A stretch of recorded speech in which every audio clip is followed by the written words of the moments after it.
Hey, how's it going, everyone? Final panel of day 2 at Cosmos. You guys made it. You survived. Oh, man. I know everyone's probably a little bit sleepy right now, so I want us to do a quick exercise before I bring up our panelists. I want us to all take a big breath through our nose and out through your mouth. Okay, we're gonna do it one more time because we need everyone to wake up. It's the last panel. We want to get this excited. We want people to have a good time here, so we'll do one more. Bit in through your nose and out through your mouth. All right, how's everyone feeling? Awake? We're awake? All right, cool. So my name is Adam Mosney. I head up community for the Akash Network. If you guys don't know what the Akash Network is, then get out of here. I don't want to deal with you people. No, I'm just kidding. My colleague was up here and talked about Akash earlier, so I won't even get into that. But today we're going to be talking about community building in Web3. We're going to be talking about community health metrics and how they relate to business metrics. We're going to talk about Web2 and Web3 community management tools. We're going to be talking about community building strategy and tactics. And then most importantly, probably the most important part, is measuring the value of community building, which if you're trying to build a community, you need to showcase to your executive team, why does it matter? What are you doing that brings value to your business? But before we get into that, I want to introduce my panelists. So let's bring up our panelists. Big round of applause for Danny, Daria, and Avril.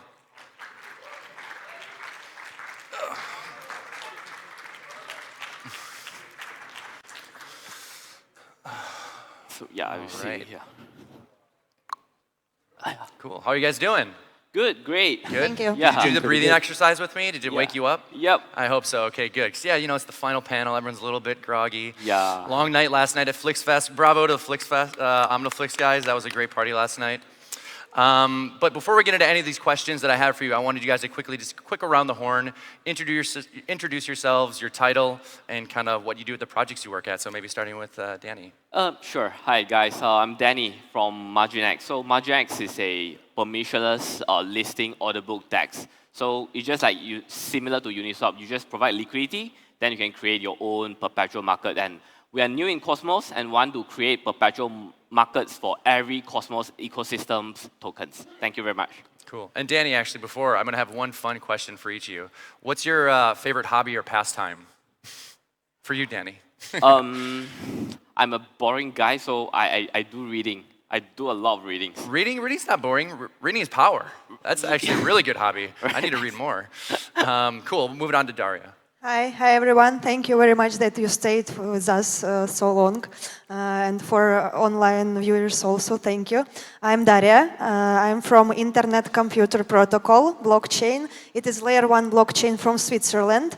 I'm a part of global expansion team and co-founder of Turkey Hub for ICP. And I will talk a lot about our global expansion program and our community grants today. Excellent. And do you have any pets? Right now, I don't have any pets because I'm moving around a lot. Yes, if you did have a pet, what would you have? Yes, but I think it will be a cat. I live in Cyprus. There are a lot of cats around, so I don't need a pet. But I love plants, actually. I love to growing some green friends for me. That's cool. Yeah, I got a plant at home. I don't think it's alive anymore. I haven't been home in months, so I feel you. Moving on to Avril. Hey everybody, I'm Avril. I'm the CEO of Hadron Labs, which is a company that contributes to the Neutron network, a cross-chain smart contracting platform in the Cosmos ecosystem. Yeah, that's about me. Cool. And maybe your fun question is, what's the last book you read? You saw you shaking your head that, Danny, that's a fun hobby. So what's the last book you read that you really recommend for people?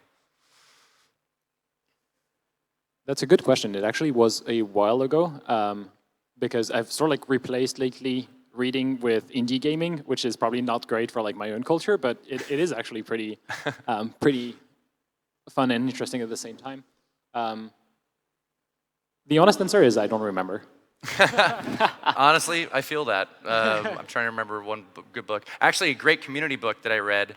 It's called The Business of Belonging by this guy, David Spinks. He started this project, which is actually one of my questions for you guys. It's called CMX. It's basically a community of community professionals, but it's called The Business of Belonging. So all of you should read this book, everyone here. All right, so we have about 15 minutes. I have a lot of questions. I don't know how many we're going to get through, but we'll try our best. I want to level set.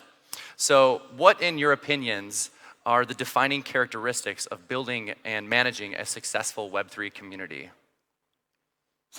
starting, yeah. Yeah, sure. So I will try to keep it short. So I think we share the same common goal and common value that we can all moving towards to that direction. So the message has to be clear and clean, and everyone has to know what is this message about, and then where we're heading to. So, Great, values. If you build a real Web3 community, it will be global.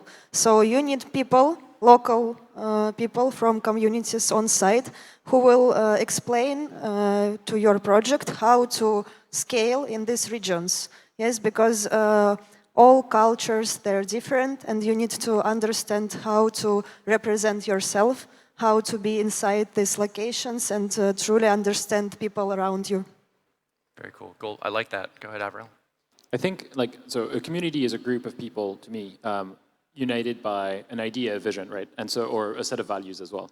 And I think what is the best indication of like a successful community is a community whereby the initial group of people is kind of like redundant for the community to function. E.g., they are so numerous and so intense, like point-to-point connections between members of the community that they're able to just like sustain themselves, their culture, their vision, whatever it is that they gathered around in the first place, and just like, take it forward.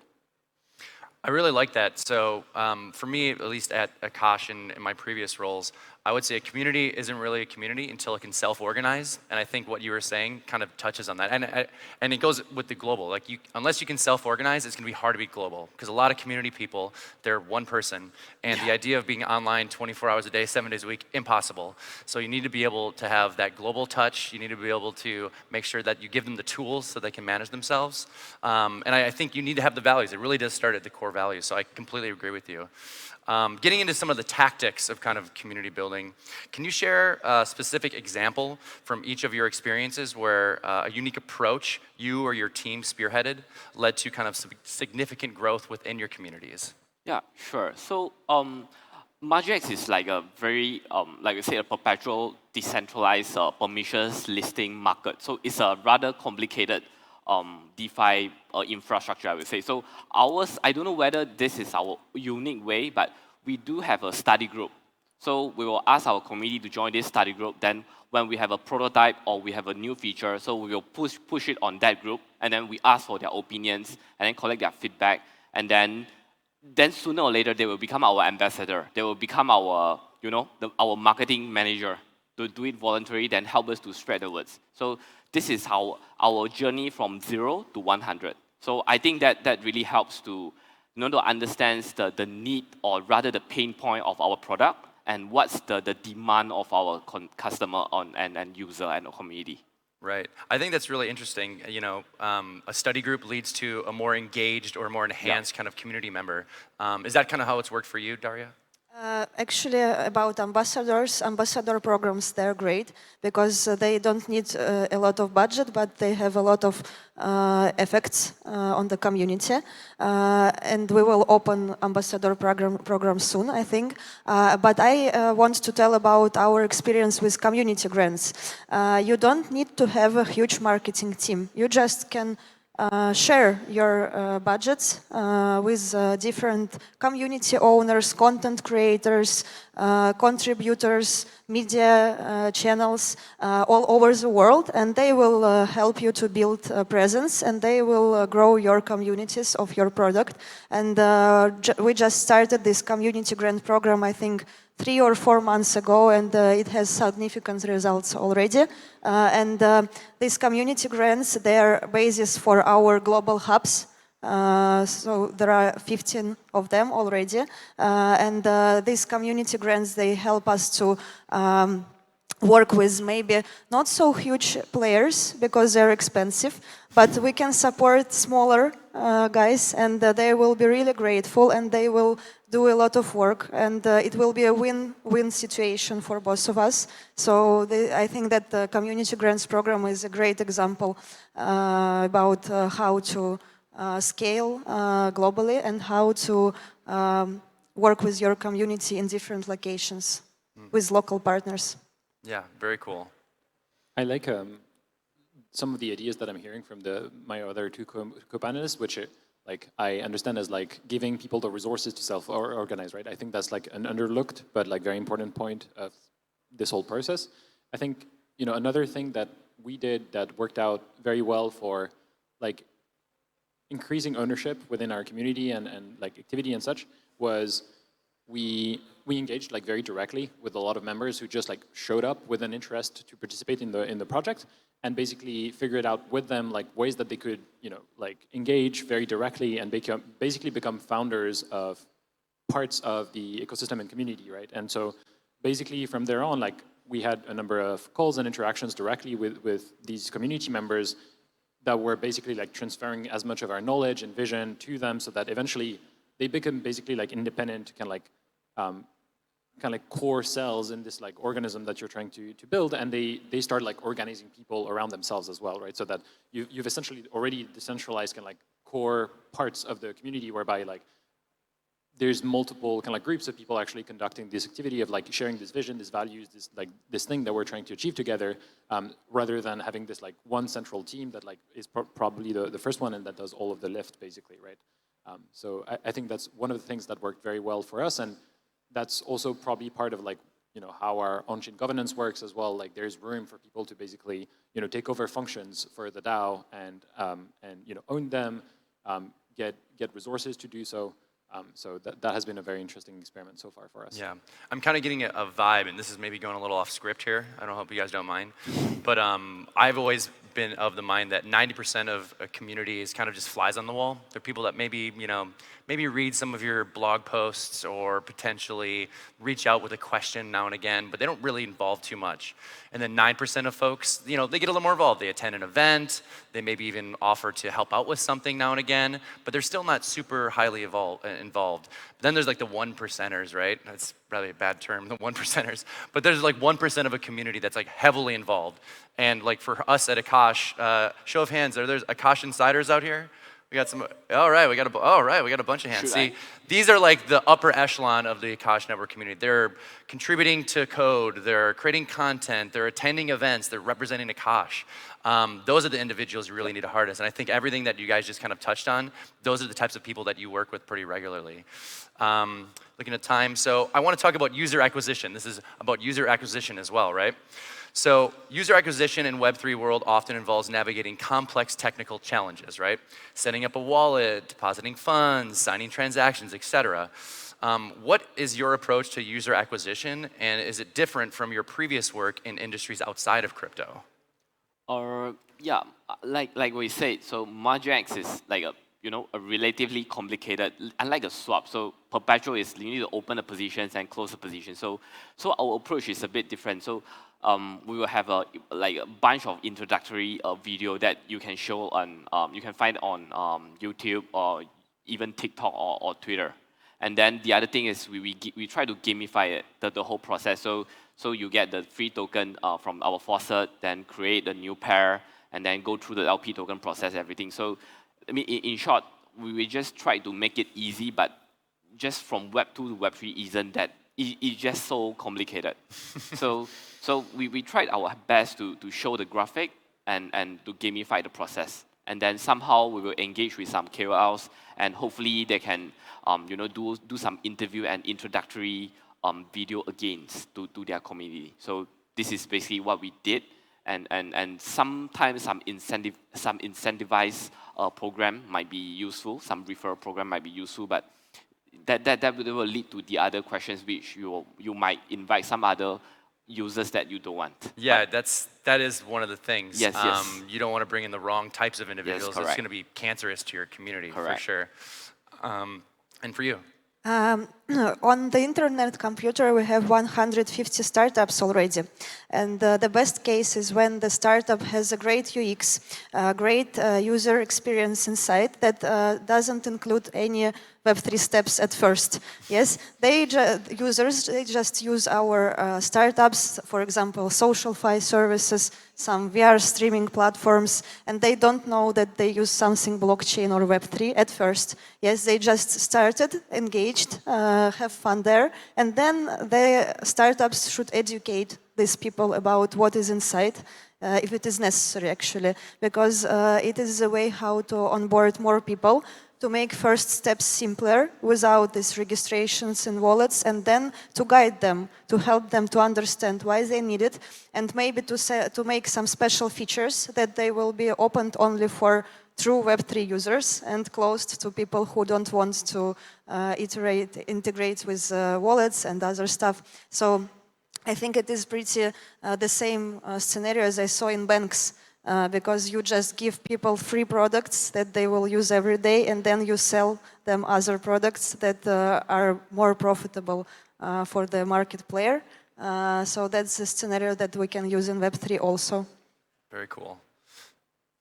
Yeah, I think we recognize that it's like still fairly early when it comes to like user acquisition, especially in Cosmos, and that there's kind of like low-hanging fruits of things that we need to do in order to like continue to remove friction, including like transferring between IBC chains, which is something that's like very core to Cosmos chains, is still today like not the most straightforward thing.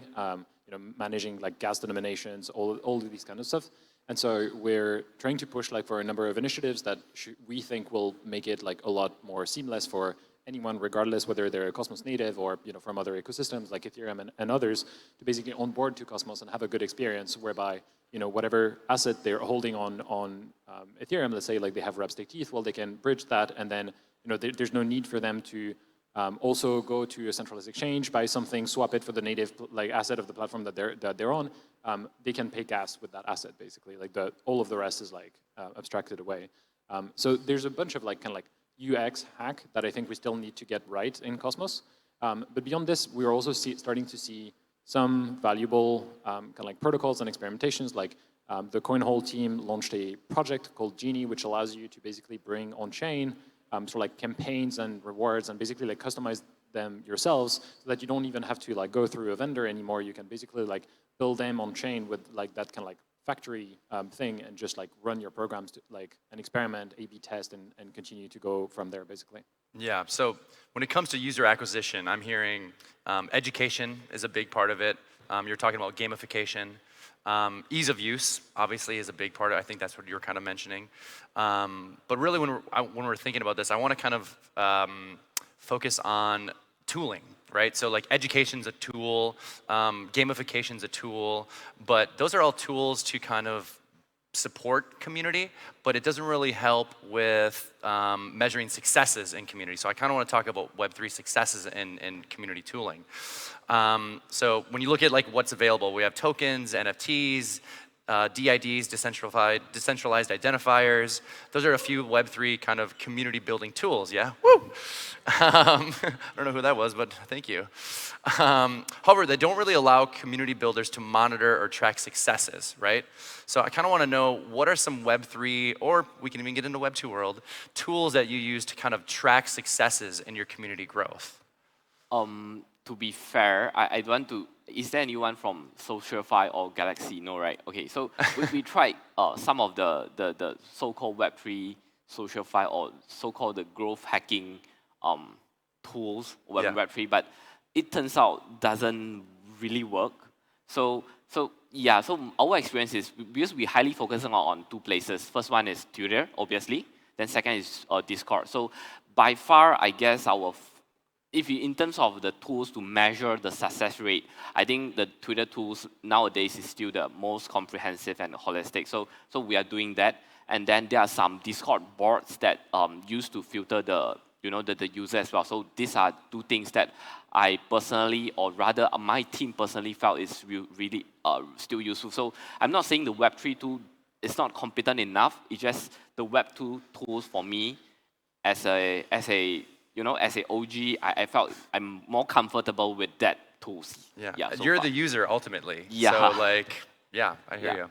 Actually, we are in the middle of the road right now between Web2 and Web3 instruments. For example, I use Zilli. I use Quest and other platforms while creating ambassador program, because if you need really a big ambassador program, you need automatization. You can't dive in all these applications by your hands and all these answers to your ambassador program. You can't measure it without these instruments.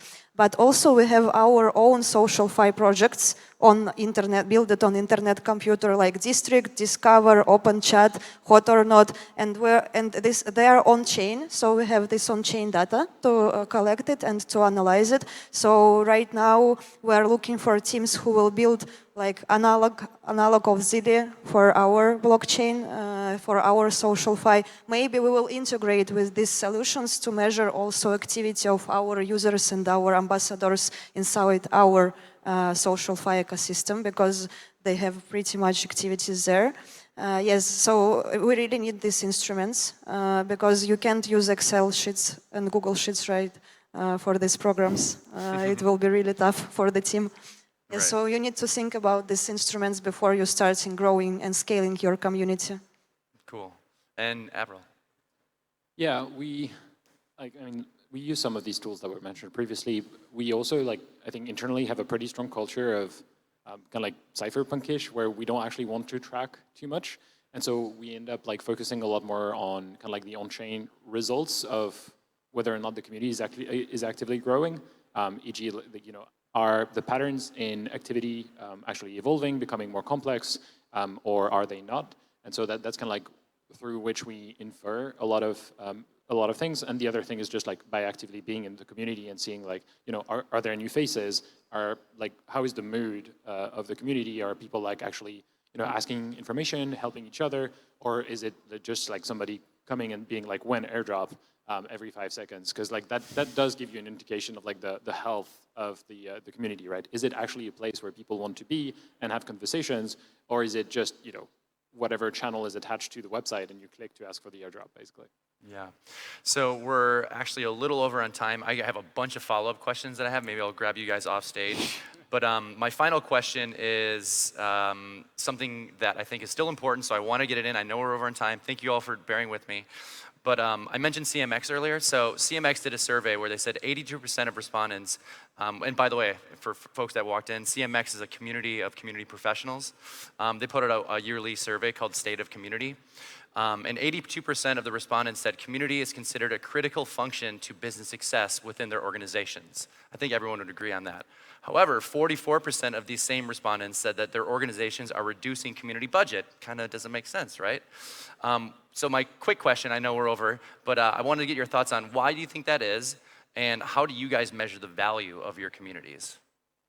I think, above all, probably MarginX, we are still a new project. So above all, I think community is all we have. It's okay, as a project, the success of our project is how many users we have. So the conversion flow is how many users, and then times the conversion rate and becomes to our user. So the bigger our community, which is the bigger of our pod, then we can sort of gamify it or give incentivize to sort of increase the conversion rate, then become our user. So from my perspective, even now during the bear market, this pod, or rather the community size, should keep increasing. And this is so-called the lifeline of a project like us, like a new startup project. So I don't understand why they did that, because this is, I think, part of the marketing, or rather, they are the future earning capacities, yeah. If I may. So yeah, I will keep, I myself will spend a lot of time with community. Like I said, we have a study group. So we'll ask our community, our users, or our potential users, what do you need? What do you really want from us? So these are the things that I think I sort of a bit disagree with, and this is how we tackle it. Yeah. Thank you. It's either you can tell your executive team what's going on through community, through data, or they can see it themselves, whether it's at an event or people contributing ways. So yeah, go ahead, Daria. Actually, when we talk about community building, every time I hear that it is the most cheaper part of the project. Yes, so that's why they cut our budgets, because we're telling them that it is cheap, and marketing tell them, oh, it is so expensive to have great marketing. So marketing gets the budgets and community not. I have thoughts on that too, believe me. Yeah, also we have a lot of instruments to automate the community. Yes, they're not so expensive. Yes, so you need budgets for people who run community and for some automatization, and that's all. That's why you haven't got any explanations for your financial department why you need more budgets. Yes, we like lost it in our words, previous words that we had when we talked with our C-levels why we need community. Yes, we told them that it will be cheap for them. Yeah, and also I wanted to say that we have a workshop tomorrow. If it's last question, please join our workshop. It's not shilling time yet. We're not shilling yet. Okay. No, go ahead. Shilling every time, smart shilling. Always be shilling. So workshops and other events like this one, it is marketing budgets, but community can use them. That's why you need to talk to your marketing team, share budgets maybe, yes, and the situation will be better. Right. And then wrapping it up, I know we're a little over. Oh, actually, we got time added? I guess we got time added. That's weird. Yeah. So yeah, this will still be the final question maybe, but please go ahead, Avril. Yeah, I think, agreed. I think we might be suffering from one of the kind of like frequency syndromes that we see in other industries as well, whereby like we're shortening the timelines at which we make decisions. And so as a result of this, we're kind of like, biasing against things that we're like nurturing, that we sort of like don't necessarily have like the same ability to really quantify and like put a value, like a monetary value on things, whereas like actually like those things are fairly critical, right? And so we discount these because we're not able to say like, oh, it increased X token price by like 10%, but actually, without the community, there wouldn't be a governance, it wouldn't be a decentralized network. So basically, you're either doing a fancy database or you're not doing anything really. So yeah, that would be like how I would resolve kind of like the apparent contradiction between your two data points, basically. Yeah. And I think, and the last thing I'll say on this is, I think a lot of people that get brought into the community profession are sometimes green, sometimes junior, and the longer you're in it, the more easily you can tell a business narrative behind what you're actually producing. And I use this model called the Spaces model. Are you guys familiar with the Spaces model? For folks that don't know, Spaces model is something that, again, CMX created, big fan of CMX. And they talk about, there's only a few things you can do on the community side to really highlight the business value of what you're doing. And at the end of the day, that's what you need to highlight to like your executive team, your boss. And it's support, it's product feedback, it's acquisition, which you were talking about. Acquisition is a big part for where you are right now, customer success, and engagement. And if you can find ways to highlight what you're building to showcase those 5 things, you're gonna have a job for a very long time and hopefully get a bigger budget, I think that's really all the time we have today. So how can folks get in touch with you? Now is the shilling hour. Go ahead and shill away. Sure, so you guys can follow me on my Twitter. My Twitter is Argentinder.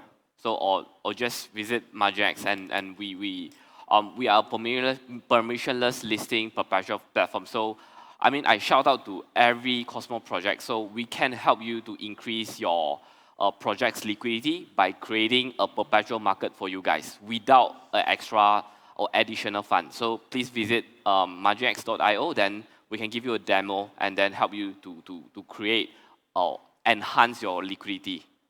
Thank you. Cool. First of all, we have Definity Foundation, and it is the name of all our social media. So Internet Computer, Definity, and ICP Hubs. We have a lot of Pokemons in our ecosystem. Yes, so Definity it is a foundation who supports us, and there are the main news, grant programs, all events, and also you can find there the information about ICP Hub in your location. Yes, it is better to join ICP Hubs because you will have a chance to see people not online but offline, meet in person, attend some offline hackathons, meetups, ideathons, and other projects and programs. So please find us in all social media, actually. We use all of them. It is really helpful because we are global, yes, and people in different parts of the world, they use different social media, and we need to be everywhere.